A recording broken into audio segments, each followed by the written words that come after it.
everyone, this is Harshita, founder of Upcycle Lux. Welcome everybody for our yet another episode with a wonderful and a beautiful brand today.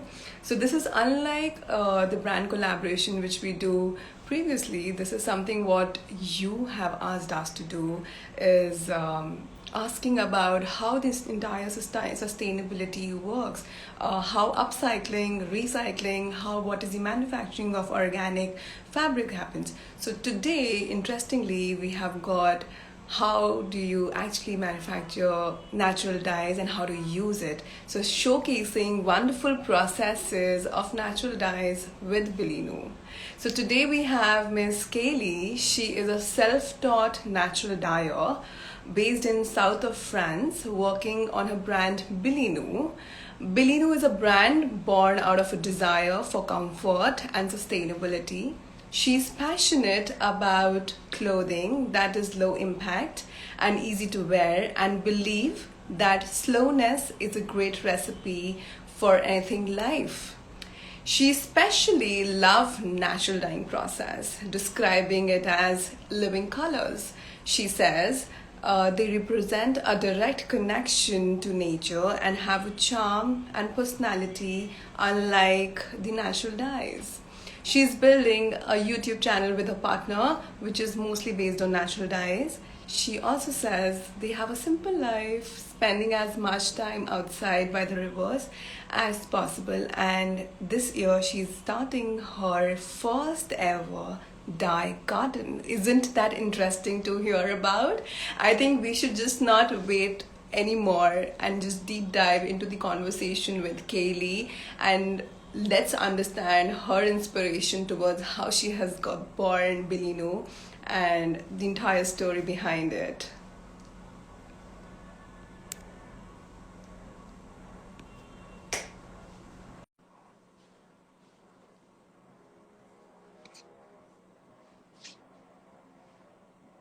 Hello. Hi! Are we Hi together? Kaylee, how are you? Hello. I'm good, thank you. Thank you for such a nice introduction. I love how you describe natural dyes as living colors. I mean, that was something when I read about it, I was like, wow, this was something which was very relatable and which is, towards sustainability. I mean, we would love to hear the inspiration behind Billynou and what took you make it further as a career and as a brand. So I won't take credit for calling it living colour, because I think most natural dyers kind of describe it as that, because everyone who works with natural dyes you just realise that they are alive, that they have their own personality, their own charm. They're not like chemical dyes. But yeah, I love that expression as well. I think it really can like take people into realising, connecting to natural dyes. So yes. So the inspiration behind Billynou, I guess it's been a slow burner. It's been a long time that I've been working on this brand. So I got pregnant nearly 6 years ago. And I was already interested in making like baggy clothes. I did knitwear at university. And I just wanted something comfortable for while I was pregnant. So I started making these big overalls. And it just all started from there, really. I made a few while I was pregnant, and then I was quite sick, so I didn't make some for a long time. And then I moved to France after I had my baby, and I found some vintage fabric. I was really interested in the vintage French fabric that they sell in all the markets here, and I was like, well, that's really cool because I could make my overalls with the vintage fabric. And then I was thinking, well, how am I going to colour? How am I going to colour the fibres? And I really didn't want to use chemical dyes. And I was also making kids' clothes, a few like kids' overalls, and like everything that I made for myself, I would make for my daughter. And I was just thinking, I want something that's not toxic. So I was researching non-toxic dyes, and I just stumbled across some, I can't even remember what it was, but it was some Instagram post about avocados making a pink colour, and I was like, that's it, I'm going to do that. And then ever since, like, I didn't even know how to do it, I just tried it and it didn't come out pink at all, but the colour was really amazing. Anyway, it was like a kind of rich dark blue. I didn't know why I'd got that colour then, but I do now. Yeah, and I just kind of got hooked from there. And then since then, I've just been teaching myself, playing with like food waste in my kitchen, learning from other natural dyers, following some cool people on Instagram. And it's really like this last year, 2 years maybe, that I'd say year and a half, that I've started to take it really seriously. And me and my partner have started a YouTube channel, like documenting my process or my experiments with natural dye. And since having the YouTube channel, that's kind of boosted my brand a little bit. So I'm getting a bit more kind of interaction on Instagram and a few more sales, which is nice. I hope all of that made sense. It was a bit of a kind of wiggly story, but... So I completely love Billynou because I stumbled upon Billynou, I think an year ago, while I was just searching about the processes about natural dyeing. And I stumbled on the YouTube channel about Billynou, and the first video when I watched, I totally relate to it, and then it was so beautifully made, with everything that was naturally coming out, with the natural food waste that was there, the coffees that was scrap in the kitchen, everything was so beautifully made, and then the product was in itself was really beautiful. So tell us more about the kind of fabrics that you are using for natural dyeing, and how do you actually find these kind of fabrics that these particular colors are gonna look beautiful on such fabrics, and I mean let us know more about it. Okay, so the first thing to know with natural dyes is that they will only take to natural fibers, which kind of makes sense really. So you'll have two categories of fiber. One is cellulose, which is like cotton or linen or bamboo plant fibers, and the other is protein, which is animal fibers, so like wool or silk. Usually I find I don't work much with silk because I have some issues with how it's made and stuff, unless it's vintage. But usually silk is a really great one to start with because the silk takes the colour really easily. You don't have to do much. You don't tend to have to mordant it or anything like that. And it's a great kind of introduction to how beautiful, like what beautiful colours you can get onto fibre. So that's the first thing, is the type of fabric. So yeah, it has to be natural. If you try dyeing some synthetic fibres, you might get a little stain, but it would probably wash out. You might get some interesting results if you had a mix of fibres, so maybe something natural mixed with something synthetic. But my kind of ethos in Billynou is that I try as much as possible to use vintage fabric because it's already made. And I'm really lucky because I live in the south of France and I get this just like beautiful linen and cotton everywhere. So that's what I try to focus on mostly. So yeah, if you could just go to a charity shop or a thrift store and just find some kind of vintage garment or some vintage fabric, and that's a really good place to start. But if I am using new fibres or new fabric, there's a few places that I kind of are my go-to shops. So one of them is Organic Textiles Company in the UK. Green Fibres is one. There's one I haven't bought from yet in France, but that's Biofibres.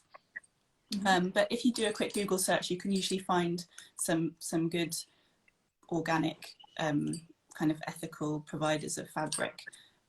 So yeah, I try and make sure I don't really tend to buy anything that's not organic or that I don't like the ethos of the business that I'm buying from. Like maybe if they're another good fabric place to buy fabric is the Marzi Natural Dyes. They also sell natural dyes, but they are a company that I've come into contact with This past year, and they're a family-run company, and they've just started selling fabrics for natural dyes, and they're all hand-woven, organic. They sell piece silk, which is like the ethical version of silk, and their fabric qualities are just incredible. So you were asking about what kind of, how will I know if a fabric's going to take the colour nicely? So for a starter, silk is always good, or a protein fibre like wool, but wool is a little bit more difficult to work with, just because it can felt quite easily. But there's some things that you start to get to know once you start using more and more fabrics. So for example, the Marzi have this really amazing fabric called Ceilidh fabric, which I'd never heard of before, and it's like, Alright. the texture is really wrinkly. So it's a really textured fibre, and often with the textured fabrics you'll get a really nice like depth of colour, because the texture just enhances the colour. So I often go for like textured fabrics if I want a nice colour to come through. Yeah, I think, yeah, I hope that makes sense. Yeah. So also, I mean, I'm curious to know about, you've been using linen and cotton a lot. I've seen all the videos as well. I mean, and silk, I think those crunchies are from silk. Are these natural? Yeah. They're from Um, bamboo fibre. It's a bamboo silk, so it's not real silk. oh, that's It's a beautiful. plant fibre that is kind of has similar qualities to a silk, but it takes the fibre really, it takes the dye really well. Yeah. Yeah. So, how natural dyes respond to lycra, the fabrics which has got lycras into it, that elastic ones? Okay, so they wouldn't. Sorry, my screen keeps going back, but because lycra is a synthetic fibre, it wouldn't, the colours wouldn't take to the actual elastic in the fibre. But if you had something, for example, like a cotton jersey with a bit of elastic in, the cotton within that fabric, within that fibre or fabric, would take the dye, but just not the actual elastic. Oh, okay, all right, okay. So, are these like, if at all? So when we know that, any color, when it puts on a like a cotton fabric or maybe linen fabric, they tend to bleed. The natural dyes tend to bleed. How about the bleeds? How do you control the color fastnesses or maybe the bleeding processes of natural dyes in your garments? Okay, so the first thing to think about is that most natural dyes will change or fade over time. It's just something that you, like, it's a kind of something that you have to accept and kind of appreciate when you're working with natural dyes, because they just are not the same as synthetic dyes at all. They won't stay exactly the same. But I like to think of that as kind of a way of reevaluating our relationship to our clothes, because,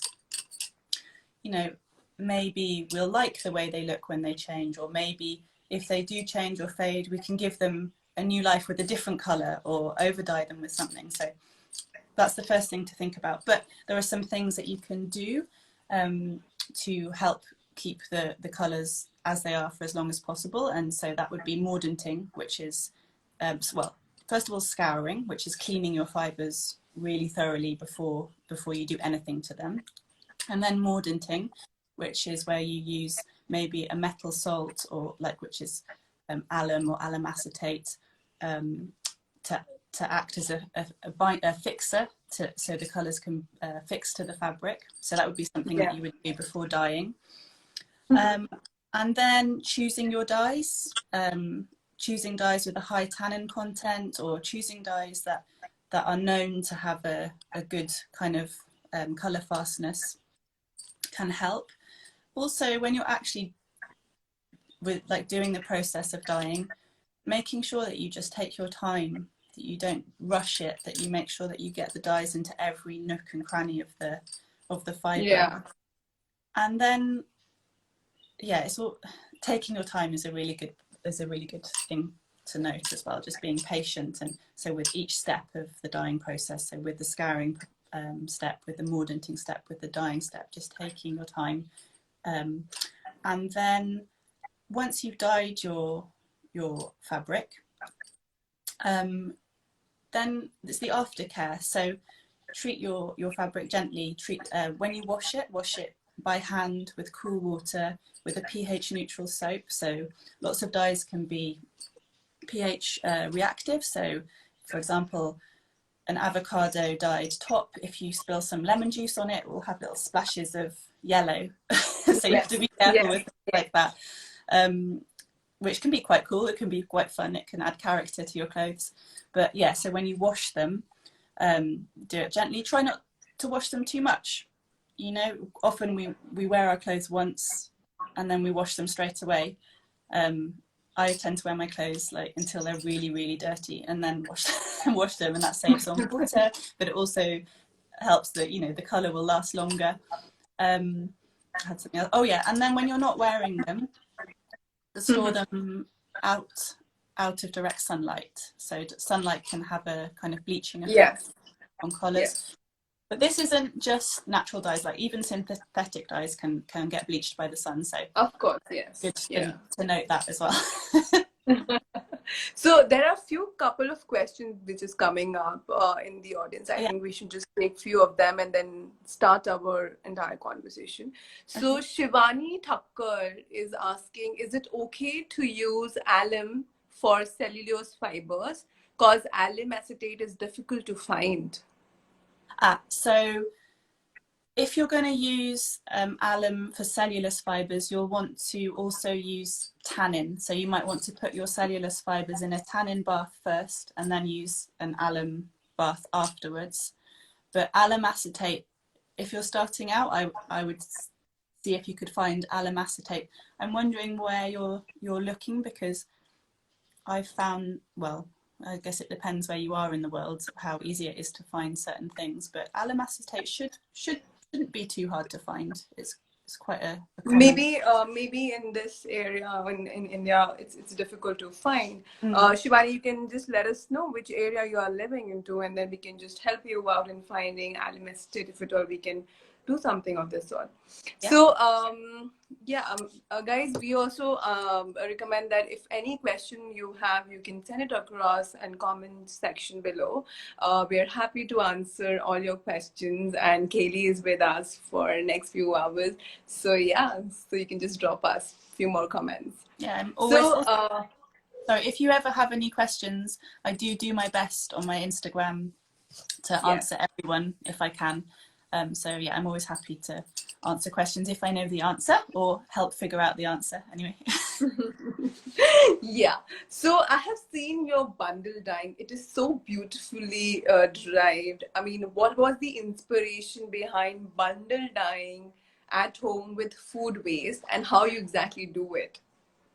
Okay, so bundle dyeing is, oh hang on, I think she said she's in India and they don't provide you with alum acetate without an ID. Oh, that's interesting. Oh, okay. Yes, you that's can make alum acetate yourself. I've never done it. I think it's quite simple though, but I'm not 100% sure of the process.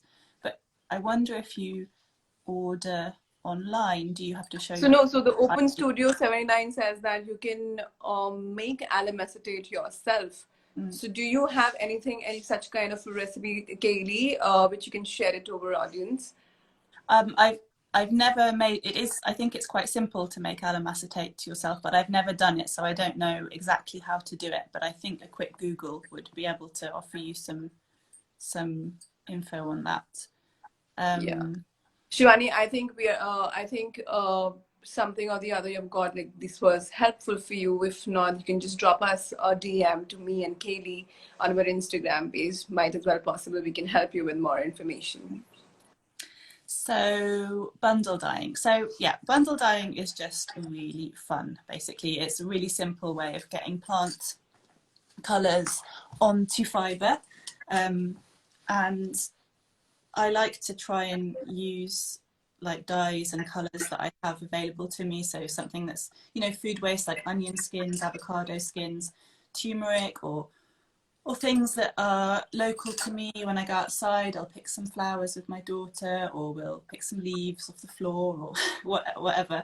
And it's a really nice way to kind of transfer those qualities of the either the food waste or the flowers onto the fibre. also really fun thing to do with kids. Like I'm really passionate about including your kids in things like this. So it's great. They get to throw flowers on some fibre. They can make a big mess. They can see how the colours change, or if they come out exactly the same as the flowers that you've picked, or it's just really cool. So, and also I think bundle dyeing is just like a nice easy way to get introduced to natural dyes, just because it's so fun and so easy. So that's why I like bundle dyeing. And the process is quite simple. I won't go into all the details here because we're going to be doing a live bundle dye workshop this week. Yeah. It's simply choosing anything that you want to try, as long as it's not toxic. You have to be careful, like if you're picking flowers in the wild, just make sure you're using something that isn't toxic. So collecting your onion skins from your dinner, collecting your avocado skins, turmeric, or if you're in India, you've got so many like amazing spices and I mean, I feel like I feel like a bit of an intruder, the Indian people about natural dyes, when really you're like, you've got so much like culture and heritage around that. So yeah. You grab anything that you want to make colour with, anything that you want to see that might make colour, you throw it onto your fibre. Silk is a good one to start with this, especially because, like I said before, silk takes the colours really easily. Throw it onto your silk, you wrap up your silk into a bundle, and then you steam it in a steamer. So it's in the vapour, the heat from the hot steam of the water is what gently kind of coaxes the colour out onto the fibre. So for how long you have to keep the bundle into the steamer? So really you can use your judgment. Like if you see the colours are really strong after half an hour, then you can take it out. But normally around an hour-ish, and you can turn your bundles over like after a quarter of an hour, half an hour, just to make sure that all the steam is getting into the fibre evenly. So how do you actually define a pattern in that case on the fabric? Well, in bundle dyeing, like I never really try to do a pattern because I like the surprises. But there's certain ways you could. Some people like to create mandalas, so patterns like flowers going round and round, or you can do like flowers in strips, and then you can roll up your fibre in the strips so that you get kind of stripes. But normally it's just kind of a nice surprise. Yeah, definitely. So, I mean, the entire process of natural dyeing, I'm sure, like, it takes a lot of water, maybe. How much water is being consumed while you are doing natural dyeing? So is it like lesser than the chemical dyes that we use, or maybe like more than what it's how is it like, how is it measured? Like, is it more in chemicals or more in natural? Okay, so I'm not sure of in terms of industry, I think I don't know, I think it's probably a little bit less than chemical dyes. But at home, what I try to do is I try and reuse water. So I try and reuse dye baths. So I'll always save, if I can save something, I will save it. I'm not sure exactly. Yeah, I don't know in industry which one uses more water, but I would hazard a guess that it's because definitely for energy saving, because these are the very important aspects about sustainability, which is water, carbon emission, energy savings, chemical savings. So definitely natural dyes are the saviors for chemical. That's completely fine. Even for energy, there is no much of the energy is being consumed here, and not even like the carbon emissions. There is almost negligible carbon emission.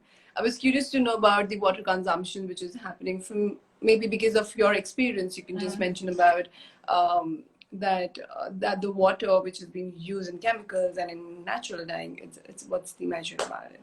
I mean, I think people quite often have rose tinted glasses with natural dyes as well. They think that because it's all natural, that it's not dangerous, or they think because it's natural dye and ethical that they don't use water. But natural dyes do use a lot of water. It's like they do, and it's really important if you're home dyeing, like I do, to try and save your baths. But I really don't know how. I'm sure there's some companies out there who would reuse water if they can, but I'm not sure about how that works in industry. But also, like, talking about chemicals and stuff, you know, just because they're natural doesn't mean that there aren't some chemicals used. So, you know, for mordanting and stuff like that, there's the metal salts. Sometimes in indigo dyeing they use some chemicals, but they're natural chemicals. But that doesn't mean that they're not dangerous. Sometimes, you know, you often need to wear a mask when you're working with fine powders and things like that. So it's something to just think about, that just because it's natural, it's not, you know, holier than thou. You know? Completely get it. Yeah, so it has been rightly said by Prabhu as well that, you know, water usage is more in natural dyeing, but the water is not polluted. That's the major difference, and exactly. That's what we are giving back to our nature, which we are not giving pollution to them, and then, you know, we are just making it circular as much as possible. Yeah, exactly. I mean, the pollution is just out of this world with guys. So we did a poll today as well as few days before, asking a question, like, you know, if at all they wanted to know more about natural dyeing. So we have few questions from our listeners.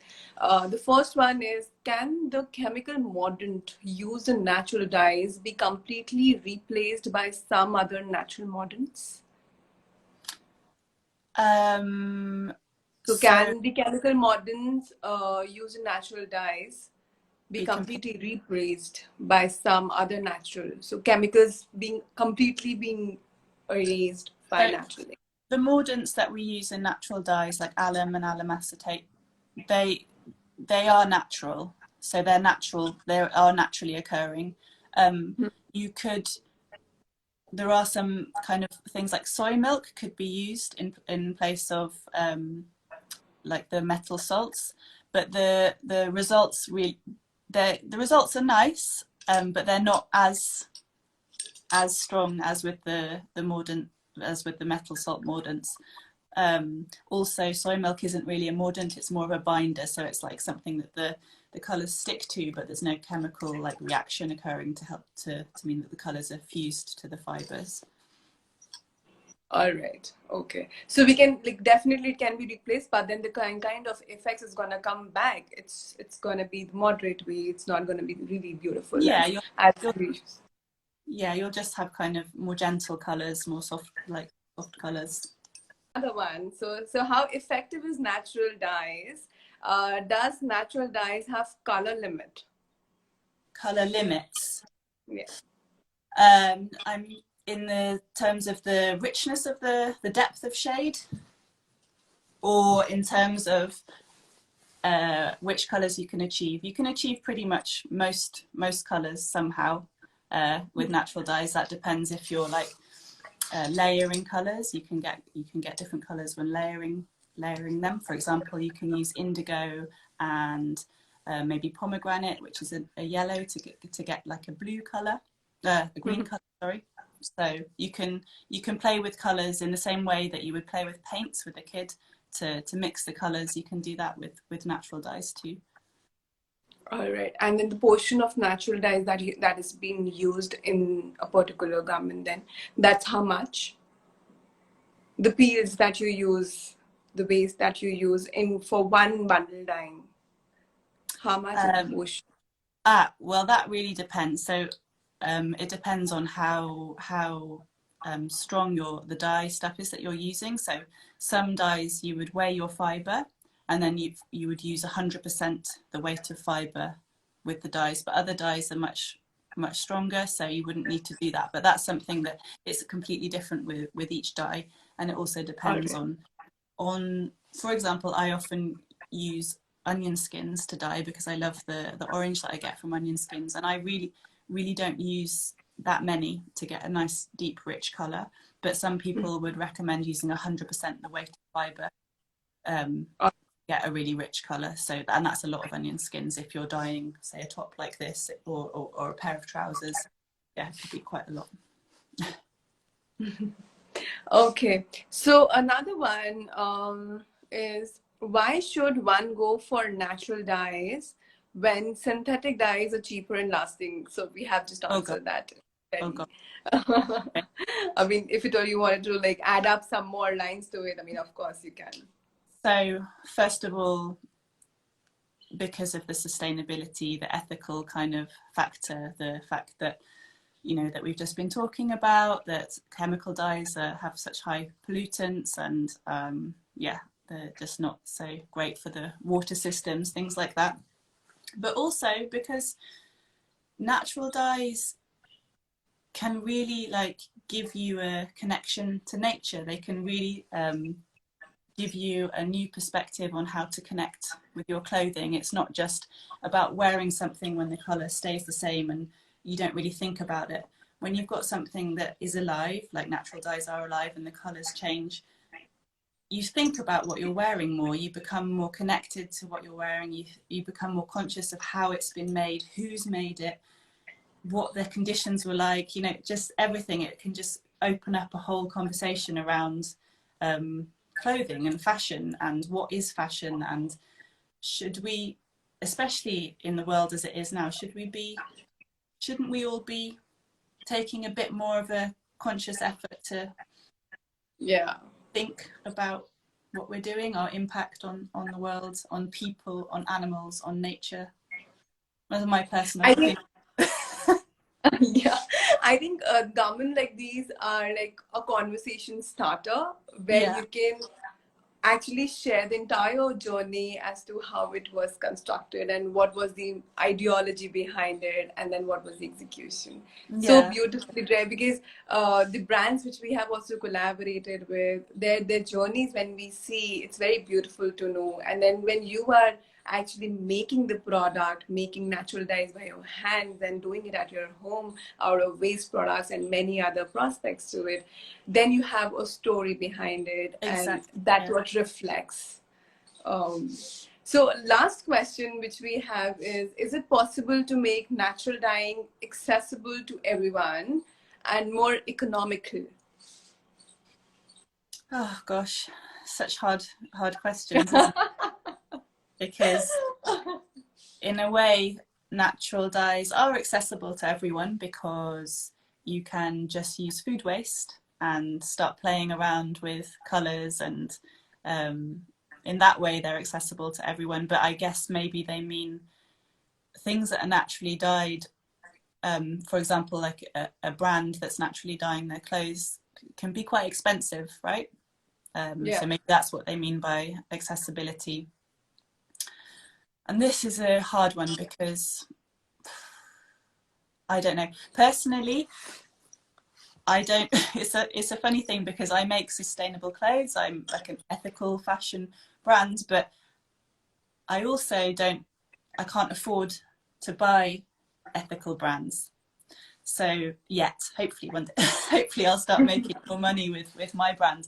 So I really understand like the accessibility thing that people come up with, saying that, well, the sustainable brands are way too expensive, but I think for me it comes down to priorities. So my priorities are buying clothes that I consider to be ethical, sustainable, or that I'm supporting someone who's made them in a good way. And if I can't afford that at that time, I'll wait until I can, and I'll treat myself to something expensive, but that's something that I believe in. But another way of making, you know, ethical clothing or natural dyes accessible is vintage, thrifting, buying secondhand, and then adding the natural dyes to the network. That's a beautiful way of revamping a particular garment. Yeah. So we are having like in my closet, I must be having like many clothes that's old, and then I just wanted to reuse them, re-wearing, restyling them. But I think making the entire garment a new garment, natural dyes bringing into the consideration would entirely change the look and feel of the garment. Yeah. On that note, let's just take few questions from our listeners, if at all they have some. I think few of them has. Um, okay, let's just dive into Cochineal Archives, Nice Reds and Pink by Tashak Textiles. Okay. So by Prabhu, he says that how do you achieve good blood red color in natural dyes? Okay, so yeah. Oh, my squishy's telling me. That's all right. There is I think someone just mentioned cochineal. I can't really say Yes. that. That's a little bug Yes, Cochineal. Yes. that lives on a cactus. I've used that. I've got one packet of that that I bought out of curiosity, and it does make it. You can make a really nice deep red color with that, but I'm a bit not sure how I feel about using that, as it's a bug that's being killed for its color. So the vegan kind of ethical side of me is questioning that. But also madder. This is a red madder you can get a really nice red with. Oh, that's a beautiful. That's something Yeah. which is a little orange color, or that's red? It's a red, but it's kind of a pale red. But with madder, you can get really deep, rich reds. There's kind of a process to it. I do have a video on my YouTube about dyeing with madder, how to get the rich reds. But yeah, that would be my go-to for a red color. I hope Prabhu, Kaylee has answered your question. Sobre has asked, "Do you eat vegan?" Me? Okay, Kaylee. Yes. I try. So in our house, we kind of avoid buying any animal products, but I do live in France, and I do have some weekends where I eat some cheese. And if I'm going to someone's house who's cooked me something delicious, I will occasionally, eat animal. Well, like cheese. I don't eat meat. I'm vegetarian, but I will eat cheese and occasionally like milk or something like that. But yeah, I try to be vegan. Okay. Which is really nice. I mean, it is hard to be consistent about being vegan. Even I try to not indulge much into dairy products, but somewhere or the other, like maybe in yogurts or maybe curd, I have to indulge a little bit. So I'm not entirely vegan, but I try. Yes. By open. Yeah. So by Open Studio, when dyeing with natural colors, you build a relationship with your garment and learn to love it and take care of it. So true about it. Yes, exactly. Yes. Totally relatable. Okay. So by Tashak Textile, red onion skins can make a nice red stew. They kind of, my experience of red onion skins, I kind of tend to get a pinky color, a pinky red color. Yes. If you add an iron powder, so which is basically rust. Yes. Then you can dye. Then you can get a really nice kind of green color, or a green. That's my experience. A greeny grey color. Yeah. Okay. Also, more suggestions that they can use mother roots as well, reds and oranges, to obtain that red color. Okay. By Shivani Thakkar, she has again asked a question that why are they expensive? So why are naturally dyed clothes so expensive? Because of the process. Because it takes time, it takes practice, it takes knowledge, it takes, it's mainly time and effort and care going into making your garment, which all garments take time. It's when we're paying a cheap price for a garment, it's often because at the cost of someone is paying the cost for that. It's not you, but it's someone at the other end or something. Yeah. So Also, while we were having a discussion previously, that you mentioned about each particular garment is an individual on its own. Yeah. So here you're creating one individual garment and bringing out your time and energy to it. Then, of course, you're putting a lot of energies and time and demand force behind it to make it expensive. Yeah. Yeah. Yeah. By Sobre, another question: problems with stains, underarms on recycled clothes. Yeah. So that can be due to the deodorant that maybe people have used, or sweat. Yeah. So in that case, if you have a funny colour under your armpits when you've dyed something, you could try bundle dyeing. So try bundle dyeing over the top of it, so that you have more of a pattern on your fabric, rather than one uniform colour, and then the stains won't be so noticeable. So it's actually, bundle dyeing is one of my favourite ways to cover up stains. Oh, this is interesting. In fact, I'm just going to show you something. I'm in my daughter's bedroom at the moment because it's the only place with a bit of light. But this is a vintage. I'm just picking this up because it was on the floor next to me. But this is a vintage jumpsuit, of a kid's jumpsuit, and it had some stains on it. And me and Billy just bundle dyed it with onion skins, anything else that she chucked in there, some flowers, and it's just like this really nice. I think it's a really nice mottled kind of colour. And you don't see any stain. Well, it's basically one big stain now. But that's bundle dyed anyway. Okay, so another question we have by Sange Niwa. Can you suggest us some tips to take care of naturally dyed clothes? Yes, so I think I touched on this a little bit before. Try and wear them as much as possible before washing them. Hand wash them with cool water, and pH neutral soap, so pH neutral detergent, which is because natural dyes can be pH sensitive. So if you have an acid or a base, it can shift the colours. So using a pH neutral detergent will keep the colours as they are. Also keep them out of, well, when you're not wearing them, keep them out of direct sunlight. That's a good way of Yes. Just treat them with love, and don't be sad if they change. Don't be sad. Think about maybe adding some extra colour, giving them an over dye yourself, experimenting with them. Yeah, so play with them, love them. Okay, so in continuation with the previous question by Sobre was, so he says, when I dye recycled clothes, I often get stains under the arms. Yeah. So what's the solution about it? So honestly, I don't think there's a solution except for working with it.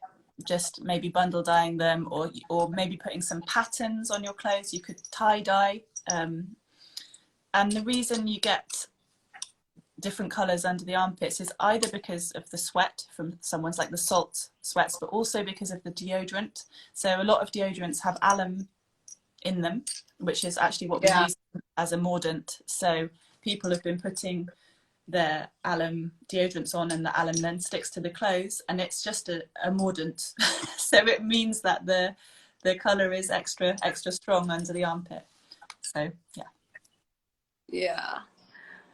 I think any more questions, guys, if you want to ask Kaylee. So any last bits that you want to share with our listeners here? Guys, Kaylee is gonna be with us. It's not the first and the last day for her. It's the start. She's gonna be with us from 4th till 10th of April.